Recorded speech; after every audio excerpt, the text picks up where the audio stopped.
नावर घेतलं त्या भागातनं एकदा आवाज निघाला की हा सगळा परिसर 20-25 किलोमीटरचा हे उमदी गाव रस्त्यावर उभा करू शकतं, लढाई चांगली होऊ शकते एवढी ताकद या उमदी गावामध्ये आहे।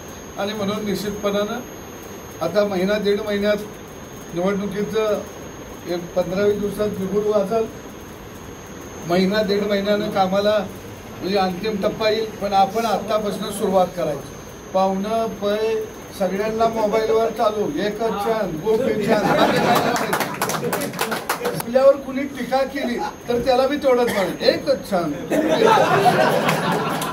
बाकी बोलायचं नाही, ते काय बी बोलून दे तेवढंच म्हणायचं। आलं का लक्षात? एवढं आपण जर केलं तर बरोबर जमतंय। आता सरकारनं मी शेतकऱ्याच्या खात्यावर 12,000 भरतंय, घरात बायकोला 1500 यायला लागले, आलं का? आणि जर दुसऱ्याला मत दिलं आणि ते आलं पैसे बंद पडलं तर बायको घटस्फोट घे,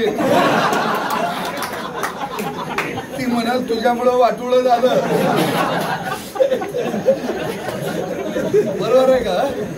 आणि तो एक मोठा प्रॉब्लेम होईल पुन्हा। आणि उमदीला मला आंदोलन करायला यायला लागल, काय नवरोबा वाचवा आंदोलन। ठीक आहे, तुम्ही आमचा आदर सत्कार केला त्याबद्दल तुम्हाला सगळ्यांना मनापासून हार्दिक शुभेच्छा देतो। एबीपी माझा, उघडा डोळे बघा नीट।